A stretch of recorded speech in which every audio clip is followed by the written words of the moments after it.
Was Elizabeth Warren the first woman of color to be hired to Harvard Law School in 1995? Politico reports that according to a 1997 piece in the Fordham Law Review, the current candidate for Senate in Massachusetts, who has Native American roots, was touted by the school as part of an effort to increase diversity among faculty. The piece reflects similar statements in an article in the Harvard Crimson from a year before that describes the professor-turned-consumer advocate as a Native American. That has some suggesting that Warren's hiring wasn't all about merit.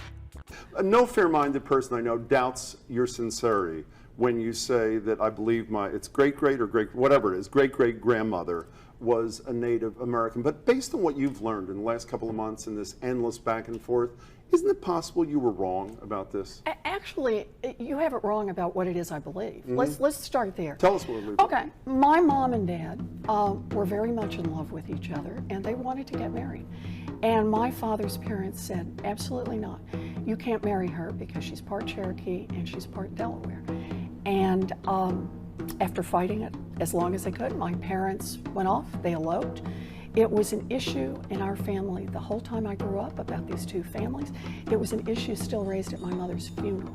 So what I know about my parents is I know that in that little town they grew up in, that my father's parents knew enough about my mother and her family. So you have no doubt? To say I have no doubt. Well, let's assume then that that's the fact, that you're 1/32nd. No, that doesn't tell you. Don't do that. Well, why shouldn't I do that? But that is the fact, no, is it not? No, it is not. Why not? It's not about the number. There are lots of people who Forget are not the number. enrolled in tribes. Forget the number. You have acknowledged that in that National Law Directory, you listed yourself as a minority. If your family heritage had an African American, like you have that grandparent or great-great-grandparent was a Cherokee, would you call yourself a black and expect African Americans to accept that? You mean if my father's, well, let me think about this. If that same ancestor was black and not a Cherokee. It's not that ancestor. It's if my father's parents had said, you can't marry her because she's black, and that had been part of our family growing up, that we had two different families. You would be comfortable saying you're black? It would be part of identification. Scott Brown has said that, Scott Brown, and I put words in his mouth, I don't think I am, he suggests you may have received unfair advantage at Harvard and other, well, let me just finish if I can. You've denied it. Every single person involved in the hiring process, whom I've heard, has denied it as well. Why don't you go the extra step that he's asked and essentially shut up all the critics, release the personnel records, no, I'm serious, which would essentially, I assume, if you're accurate, right about them, would end the discussion point blank there, would it not? No, the discussions ended when the people who hired me explained what happened. And let's remember who it is. It's Charles Freed, Solicitor General of the United States under Ronald Reagan, appointed by William Weld to the Supreme Judicial Court, and somebody who said in print long ago that he voted for Scott Brown. He's the one who did the hiring. That's not what the personnel records are about. The hiring is what Charles Freed led and the faculty voted. And Charles Freed has put it out there about as strongly as could But would you humanly not agree possible. that Scott Brown and your critics would be in a really tough spot if you released the personnel records and they showed nothing about Native American heritage? Personnel records don't show hiring. That's the point. The question is about hiring, and the question about hiring has been answered, unless you think that Charles Freed is not telling the truth. Speaking of Charles Freed, you do think, even though you've said repeatedly you have nothing to apologize for, I assume you agree that Harvard has something to apologize for at least to me. What they decided to do was use you to quell the concerns about minority professors at law school. I mean, that is a fair and accurate statement, is it not, Elizabeth Warren? I have not hidden who I am, and I'm not going to change. This weekend, a clip resurfaced of Warren claiming that her parents had to elope because she was part Cherokee, her mother was part Cherokee and part Delaware. It's a touching story, which is also not true. An internet sleuth in 2012 found records from the 1930s indicating that Warren's parents had their marriage conducted by a prominent pastor in the town, that the witness on her parents' marriage certificate was a family friend, that the wedding announcement in the local paper makes zero mention of the wedding being a surprise to their family. This is not just the run-of-the-mill lying about one's heritage for gain. This is the belief to the bone and an utter refusal when confronted with the facts to grapple with reality. Warren's delusions ran so deep, she once claimed to be Cherokee to submit a recipe to a cookbook called Pow Wow Chow. Yes, Really, even better, she plagiarized the recipe that she supported from the New York Times. I will give you $1 million to your favorite charity, paid for by Trump, if you take the test and it shows you're an Indian, you know. Hi, this is Elizabeth Warren. Is Dr. Bustamante in, please? Hi, I'm Carlos Bustamante, and I've advised companies in the direct-to-consumer space, including Ancestry.com, 23andMe, and Helix. In the Senator's genome, we did find 5 segments of Native American ancestry with very high confidence, where we believe the error rate is less than 1 in 1,000. Now, the president likes to call my mom a liar. What do the facts say? The facts suggest that you absolutely have a Native American ancestor in your pedigree. Tonight, the leaders of the Cherokee Nation are speaking out against Senator Elizabeth Warren's campaign video touting her Native American ancestry courtesy of a newly revealed DNA test. The tribe saying in part, quote, "A DNA test is useless to determine tribal citizenship." I am not a tribal citizen. I had a good conversation last week with Chief Baker, who is chief of the Cherokee tribes, and I told Chief Baker that I am sorry that I extended confusion about tribal citizenship and tribal sovereignty. So, Senator, why did you list yourself as an American Indian on this Texas bar application? When I was growing up in Oklahoma, I learned about my family the same way most people do.